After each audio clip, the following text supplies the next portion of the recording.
Hi mga rational animal, especially to my students out there. Hello and welcome back to my channel.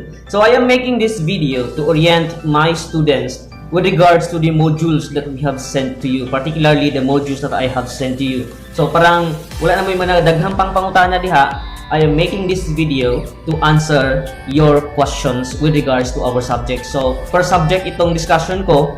That's why take note on what will you do with regards to the modules that I have sent to you. Okay? So please watch until the end because I am going to give you some important tips on how to answer and how to, of course, pass and survive with our modular learning system today. Okay? So sugdanan nato ang discussion about the modular learning system.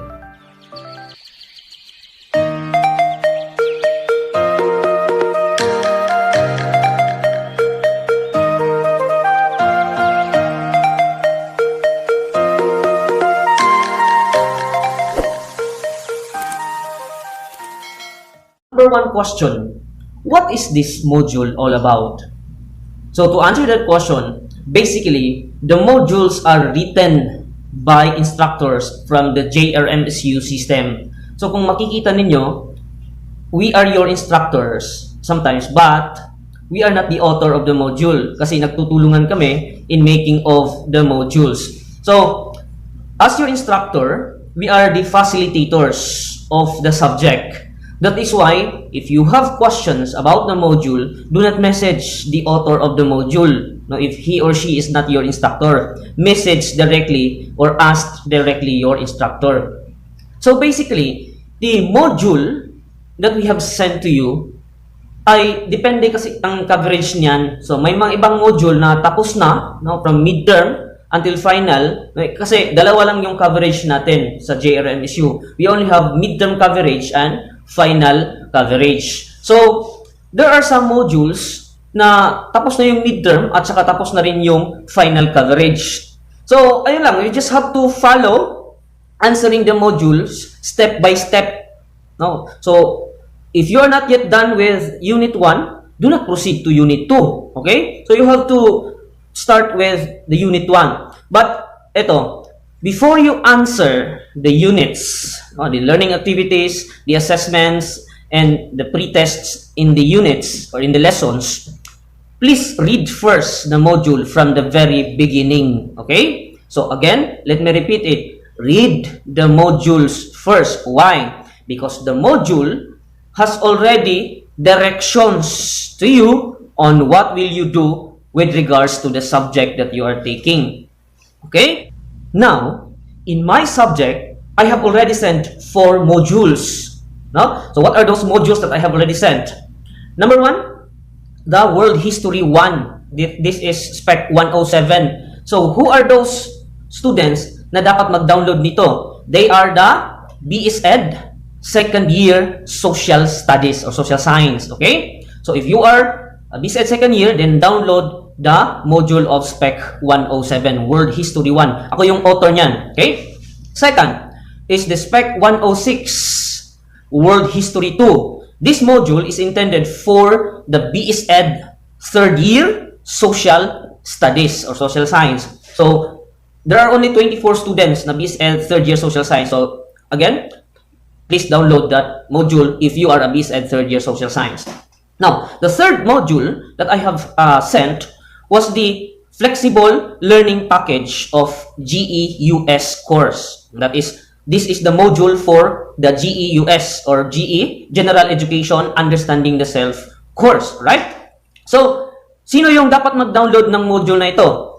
Who are they? Number 1, the BE Ed first year. Okay, if you are a BE Ed first year, then download the module on the Flexible Learning Package of GEUS.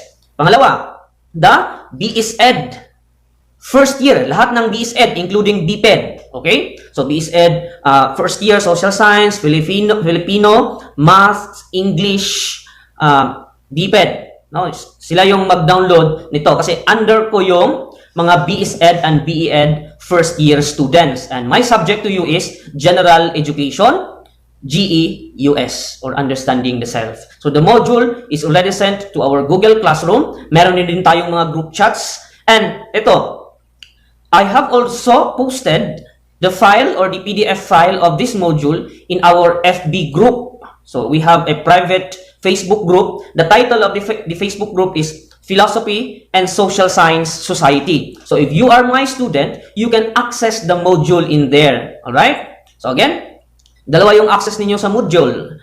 First is the Google Classroom. So para ma-access mo itong Google Classroom, you have to be a member of our group chats. So just message me, no, June Michael Banlat Antone, that is my Facebook account, or my FB page, The Nature Hunter. So message me that you are one of my students, and I will add you in the group chats because I have already sent the class code of our Google Classroom to our group chats.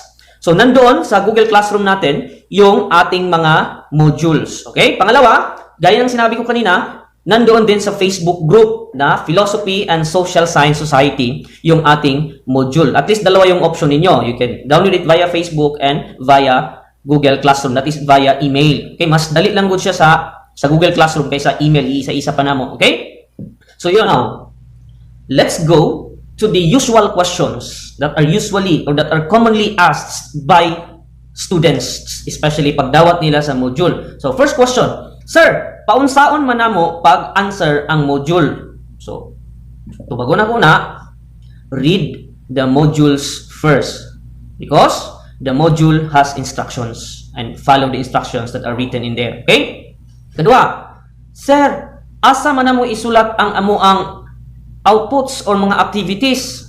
Okay? So, depende na yan sa inyong instructor. Sa akin, sa GEUS course, I have specifically written in the module, kasi ako yung author ng module, I have specifically written in there that you have to prepare an activity notebook. Okay? So, ipakita ko sa inyo mamaya yung sample ng activity notebook. At saka, ano yung gagawin niyo doon. Now, in other subjects, like in my world history subjects, the same din. Yung activities, learning activities, assessments, pre-test, no? Yung mga activities ninyo, isulat niyo doon sa inyong activity notebooks. Okay?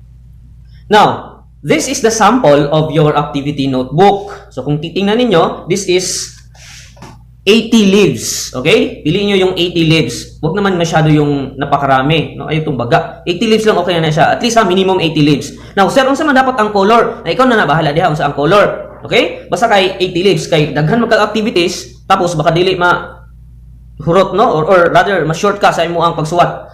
Diba? So, dapat 80 leaves. Now, to my students in GEUS course or Understanding the Self course, you have to understand that dapat lagyan ninyo ng title yung activity notebook. So, ang title dito, ang nakalagay is My Journey Towards Myself. Okay? Or The Journey Towards Myself. Yan yung title niyo. Tapos, your name, sa ibaba, written by, because ikaw yung author nito, ang notebook na ito, then, submitted to June Michael Antone, instructor. Okay? Pangalawang instruction sa notebook, huwag niyong sulatan dito sa likod.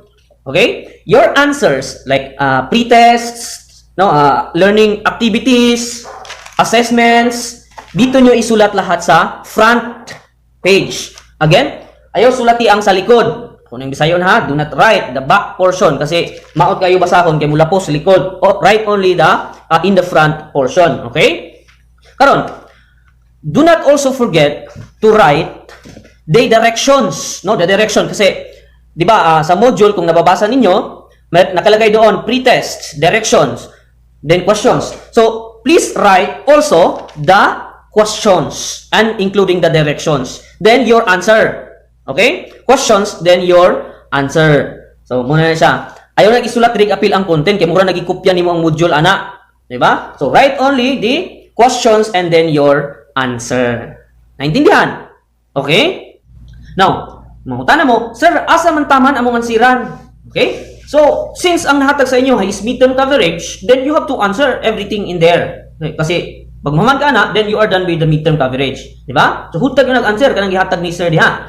Dayon, if you are done, maybe mangutana mo, Sir, paunsa man namo pagpasa ang amuang outputs na naaman rin sa notebook.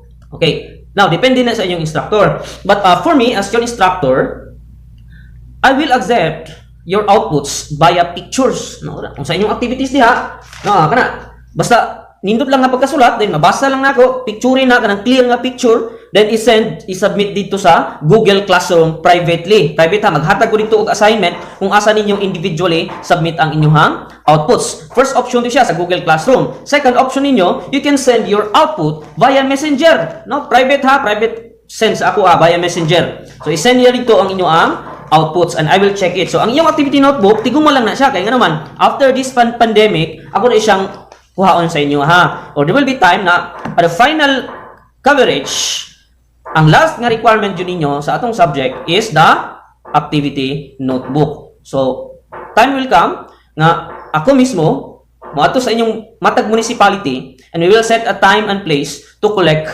all your activity notebooks. So just wait for my further instructions. So ayaw sa naghuna-unaan ng sir unsaon pag-submit nga naman wa pa ka answer og sugot. No, murabag, mo pa ganay pagsugo sa klase, una-una na dahil ko, graduate magkakuan no? Musugpay magkakuan no? So ayo sana. You read first your module and do its task diligently, patiently. Do it with love.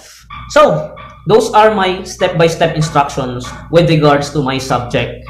Okay? So, if you have questions, just comment down there and I will answer your questions via video also. So, if you are my student, or if you are a student listening to us right now, listening to me right now, I would like to tell you that in this modular learning system, you are on your own. This is basically an independent way of learning in which most of the learnings are coming from your hard work and patience in reading, analyzing, and doing the tasks that are written in the module.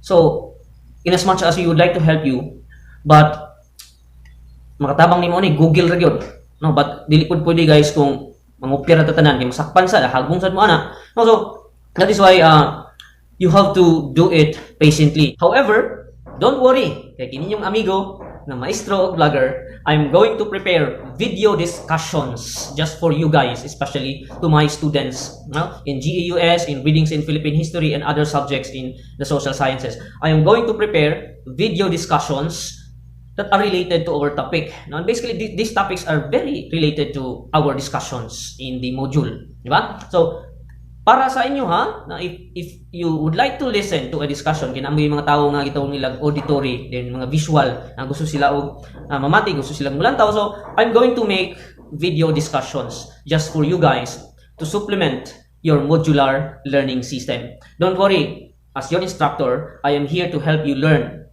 Although the modules that I have made are difficult, no, they are difficult, I admit it. But I intend to make the module that way because I'm trying to push you. I'm trying to bring you up. But I will not leave you down. Okay? In bringing you up, I will always be there guiding you. This is Sir John, your companion in your learning and your friend. No? And you can even share to me your problems as you go on with your studies. So I will always be here, willing to listen to your worries and problems in life. And I am also willing to give my advices to you. If you have questions and comments, just message me and I will always be there to guide you in your learning. So, don't forget to hit the like, subscribe, and ring the bell down there para updated ka sa mga bagong videos na aking i-upload. So, this is Sir John Michael Banlat Antony and I am telling you, live a wonderful, amazing, and fantastic life. God bless.